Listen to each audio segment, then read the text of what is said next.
In 1957, one fact was beyond dispute. Britain ruled Cyprus, not in the abstract way that distant empires rule, with occasional reminders and loosely enforced laws.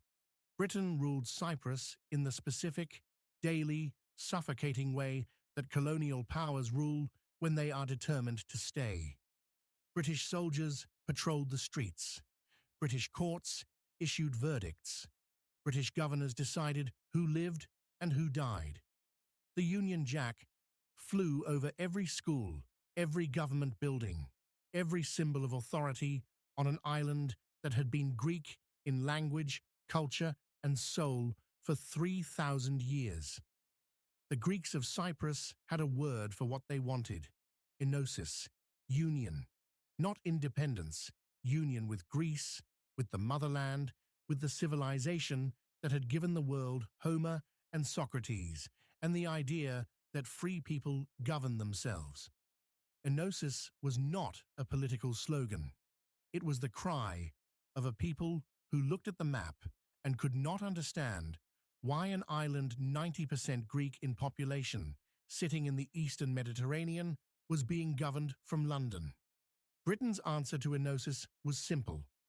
No, not negotiation, not a pathway, not a timeline, simply no. Delivered through emergency laws that made resistance a capital offense, through detention camps that held suspects without trial, through a military presence that treated every young Greek Cypriot man as a potential enemy. In 1955, a military organization called Eoka, the National Organization of Cypriot Fighters, began an armed campaign against British rule. Its leader was General Georgios Grivas, a veteran of the Greek resistance. Its fighters were young men, students, farmers, teachers, who had decided that the polite requests of their fathers and grandfathers had produced nothing, and that something else was required. Britain responded with emergency regulations. Carrying a weapon was a capital offense. Participating in Eoka was a capital offense. Being caught with ammunition was a capital offense. British courts on Cyprus could sentence a man, or a boy, to death for possessing a firearm, even a broken one. In the village of Tsada, in the Paphos district of Cyprus, there was a boy who had been writing poems since he could hold a pen. A boy who loved his island the way poets love beautiful things, with words that tried to capture something that resisted being captured.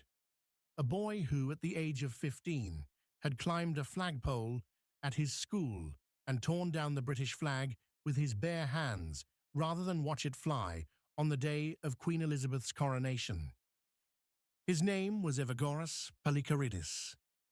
Britain would hang him at 19. And Queen Elizabeth, when asked to save his life, never even replied.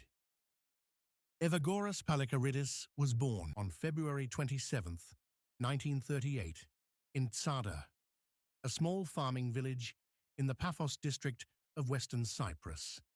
He was the fourth of 5 children of Miltiades and Aphrodite Pallikarides, a farming family of modest means and deep roots in the island's soil. From childhood, those who knew him described the same qualities: quiet, studious, a reader in a family and community that did not always have time for reading, a boy who noticed things, the light on the mountains, the texture of the sea, the weight of history in a place where history had been accumulating for millennia. And a writer, a poet, from an age when most boys his age were thinking about other things.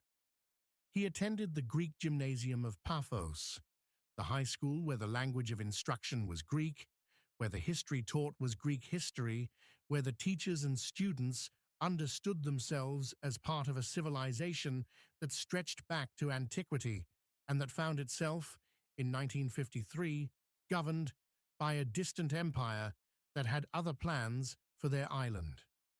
On June 1st, 1953, the eve of Queen Elizabeth II's coronation, British authorities raised Union Jack flags at every school across Cyprus. The message was clear. This island belongs to Britain. Celebrate accordingly. In every school on Cyprus that morning, the flags flew, except in Paphos, because the night before the coronation, 15-year-old Evagoras Pallikarides had climbed the flagpole at his school and torn down the British flag. He and his classmates spent that night bending every flag-bearing iron post along the main street of Paphos, ripping down every symbol of British authority they could reach. When dawn came, and Paphos was supposed to be celebrating the coronation of a new British queen, there was not a Union Jack to be seen. He was arrested, released. The incident was noted. But something had crystallized in him that night. Or perhaps it had been crystallizing for years, and the flagpole was simply the moment it became undeniable. He was 15 years old, and he had already decided what kind of person he was going to be. In 1955, Eoka launched its armed campaign. Evagoras was 17. He left school and joined the fighters. He was not yet old enough to vote. He was not old enough to drink in most countries. He was old enough, in his own judgment, to fight for the freedom of the island where he was born. The night before he left for the mountains, before he disappeared from school and from the ordinary life of a student in Paphos, he broke into his classroom and left something on his teacher's desk, a letter and a poem. The letter was addressed to his classmates. It read, "Dear school friends, at this time, someone is missing from among you. Someone who has left in search of the fresh air of liberty. Someone who you might not see alive again. Don't cry at his graveside. It won't do for you to cry. A few spring flowers scatter on his grave. This is enough for him." And then the poem that would outlive him, that would be taught in Cyprus schools for generations, that would become the anthem of a generation that refused to stop believing in freedom even when the cost of belief was everything. I'll take an uphill road. I'll take the paths to find the stairs that lead to freedom. I'll leave brothers, sisters, my mother, my father, in the valleys beyond and the mountainsides. His classmates arrived at school the next morning and found the desk, read the letter, read the poem, and understood that Evagoras was gone. He was 17 years old. In the mountains, he fought. For a year, he participated in guerrilla operations against British forces, ambushes, sabotage, the dangerous, exhausting work of irregular warfare in the hills of Cyprus. The British put a £5,000 reward on his head. He carried on. He also wrote letters, long, beautiful letters to a girl named Leah Hadjiadamu, his high school sweetheart, the girl he had loved since before any of this began. Letters that a young man in different circumstances would have written about ordinary things, about plans and hopes and the future they might build together. Instead, Evagoras wrote from the mountains, from hiding places, from the brief moments when there was time to put words on paper before the next operation required his full attention. A week before his execution, he wrote to Leah from solitary confinement. "Although in solitary confinement, my thoughts are free to travel anywhere. Surprisingly, they head in your direction. And the song which spoke about overcoming hatred with love, the song you taught me, continues to play in my mind. It's all over, Leah. All that remains is hope. I am waiting for the governor to decide my fate. In a few days, I may be writing my final letter to you." Leah wrote back. She admitted her undying love. Her letter never reached him. On December 18th, 1956, Evagoras and two other fighters were transporting weapons when they encountered a British patrol. The two other fighters escaped. Evagoras was caught. When the British soldiers identified him, he told them directly who he was. "I am Evagoras Pallikarides, and I am fighting for my country." He was 18 years old when he was arrested. He would turn 19 in prison, waiting for trial. February 25th, 1957. British Military Court. Cyprus. Evagoras Pallikarides stands before the court. He is 19 years old. He has been in prison since December. Interrogated, processed through the machinery of British colonial justice, awaiting the verdict that everyone in the courtroom already knows is coming. The charge is possession of firearms and ammunition. His defense team makes a specific argument. The weapon Evagoras was carrying at the time of his arrest was not functional. A broken gun. A gun that could not fire. By any reasonable standard of justice, possessing a non-working firearm should not carry a death sentence. But Britain's emergency regulations governing Cyprus in 1957 are not a reasonable standard of justice. They are a colonial instrument of control, so broad, so deliberately crushing, that even possessing a broken gun is a capital offense. The penalty is death. The defense team's argument changes nothing. His lawyers have prepared other arguments too. There are things that could be said about his age, about the circumstances of his arrest, about the proportionality of the sentence. None of it matters. Evagoras does not use these arguments. He does not ask for mercy. He does not explain himself in the language of a man trying to save his life. He looks at the court and says, "What is true? I know you will sentence me to death, but whatever I did as a Greek Cypriot who wants freedom." That is all. On February 27th, 1957, his 19th birthday, the court sentences Evagoras Pallikarides to death by hanging. Britain sentenced him to death on his birthday. The international response is immediate. Representatives of the Greek Parliament send telegrams to the House of Lords and to the United Nations. Greek citizens and church committees around the world organize petitions. An American politician, James G. Fulton, becomes involved in attempts to stop the execution. The Greek government takes diplomatic action at the highest levels, and his lawyers send a telegram directly to Queen Elizabeth II, a personal appeal, a request for the Queen herself to intervene, to use whatever power she possessed as the sovereign of the empire that was about to execute a 19-year-old boy for carrying a broken gun on his 19th birthday. The telegram arrives. It is received. It is noted somewhere in the machinery of the British royal household. Queen Elizabeth never replied. Not a refusal, not a denial, not even an acknowledgement that the request had been received. Simply silence. The kind of silence that a queen can afford when the person asking for mercy is a colonial subject on an island in the eastern Mediterranean that the empire has decided to hold at any cost. Governor Harding, Field Marshal Sir John Harding, the man with actual authority over Cyprus, refused the pardon. The decision was his to make, but the Queen could have intervened. Her lawyers could have indicated that the royal prerogative might be considered. A word from the palace would have carried enormous weight. That word was never spoken. That telegram was never answered. The night of March 13th, 1957, the night before the execution, Evagoras Pallikarides sat in his cell in Nicosia Central Prison and wrote. He wrote to his family.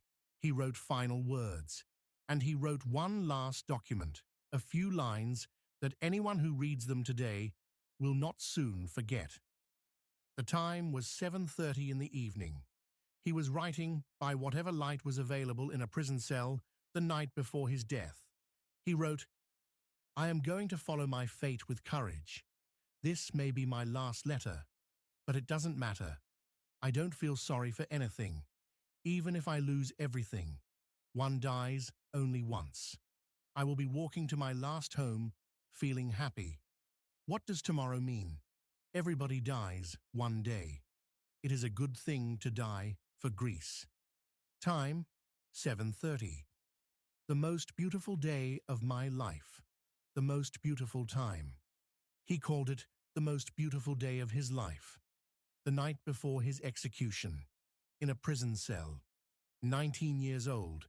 Sentenced to death for a broken gun. The most beautiful day of his life. Through the walls of the prison, other prisoners could hear him. He sang. For 8 hours he sang. Patriotic songs, hymns, the Greek national anthem. His voice carried through the stone walls of Nicosia Central Prison and into the cells where other prisoners lay awake, listening. A fellow prisoner later recorded what he heard that night. He had yelled out that they were taking Pallikarides to the gallows. There was an immense roar from the cells, then silence, and then, one last time, Evagoras' voice, singing the Greek national anthem. The word was cut in half by the sound of the hatch. March 14th, 1957. Before dawn. Evagoras Pallikarides was hanged. He was 19 years old. He was the youngest person executed by the British during the Cyprus struggle. He was also the last. Before he died, he had made a request. A final wish, spoken with the directness of a boy who had stopped pretending that anything was negotiable. He told those who would listen that he wanted to be the last one, that no one else should hang after him. He was right. These are the stories they should have taught you. If you want to keep hearing them, stories that don't make it into textbooks, stories that only survive if someone decides they matter, subscribe and hit that like button. Every subscriber is a reason to keep digging. The execution of Evagoras Pallikarides does not silence Cyprus. It ignites it. The Greek ambassador to the United Nations publicly condemns the execution as an unprecedented political murder with a teenager as its victim. The Greek government issues a communique of outrage. Around the world, in every Greek diaspora community, in every church and community hall where Greeks gather, the name Evagoras Pallikarides is spoken with fury and grief. The British colonial government had calculated that executing fighters would discourage resistance. What it had not calculated was the specific effect of executing a poet, a boy, a 19-year-old who wrote love letters and left farewell poems on his teacher's desk and called the night before his death the most beautiful of his life. Britain had hanged men before, during the Cyprus struggle. The resistance had continued. But something about Evagoras, his age, his poetry, his extraordinary composure, his broken gun, his unanswered telegram, breaks through the political calculations and reaches something deeper. Not the part of people that weighs costs and benefits, the part that recognizes injustice in its purest form and cannot look away.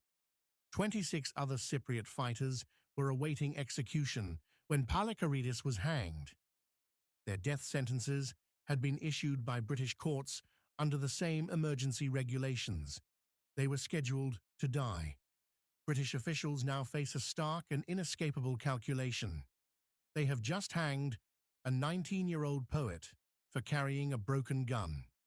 The international condemnation is total, and they understand, with the cold clarity of imperial administrators who have managed colonies long enough to recognize when a line has been crossed, that they can never hang another Eoka fighter without risking complete diplomatic catastrophe. Not after this.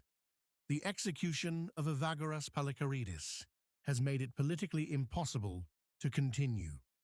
Every death sentence that follows him will be measured against his name, against his poem, against the telegram that was never answered. The 26 sentences are quietly commuted. Britain will not hang another Cypriot for the rest of the struggle. Evagoras had told God he wanted to be the last one. He was. The Eoka struggle continued for 3 more years. Britain negotiated, Britain compromised. Britain, the empire that had refused to acknowledge a telegram asking it to spare a teenager's life, eventually withdrew.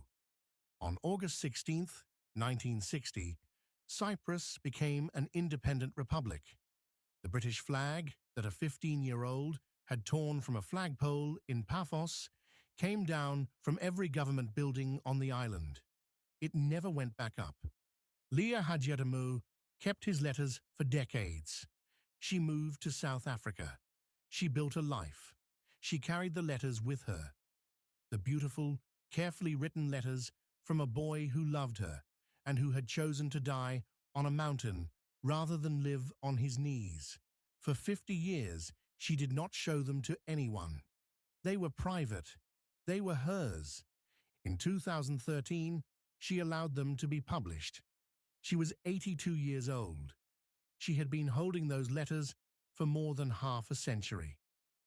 "I was reluctant at first," she said. "However, I realized their historical importance. They are also poignant reminders of how letter writing was once as ubiquitous as emailing and texting, if more romantic." The letters were published. People read them, and they discovered what Leah had known for 50 years. That Evagoras Pallikarides was not only a fighter, he was a writer of extraordinary sensitivity and depth, a young man whose inner life was as rich and complex as his exterior life was dangerous and brief.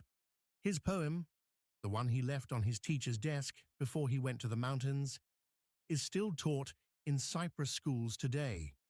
Children who were born 60 years after his death learn the words that he wrote at 17, standing on the threshold between ordinary life and the mountains where he knew he might die. "I'll take an uphill road. I'll take the paths to find the stairs that lead to freedom." The village of Tsada, where he was born, still exists in the Paphos district.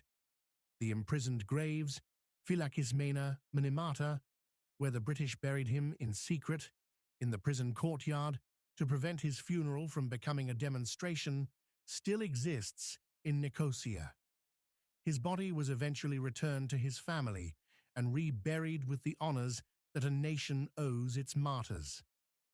The football club Paphos FC, which competes in the Cypriot First Division and has played in European competition, carries his face on its badge. Every time that club plays, every time a supporter wears that badge, Evagoras Pallikarides goes with them. Queen Elizabeth II visited Cyprus in 1993. She was presented with a key to the city of Nicosia. At the Famagusta Gate, protesters waited for her. They held Greek flags tied with black ribbons, and they shouted 2 things directly at the Queen of England in front of the cameras and the diplomatic delegations and the carefully arranged ceremony of a state visit. "Elizabeth murderer. Shame on you." The woman who had never replied to a telegram asking her to spare a teenager's life stood and received the key to the city of Nicosia, while Cypriots 30 meters away reminded her and the world exactly what her silence had cost.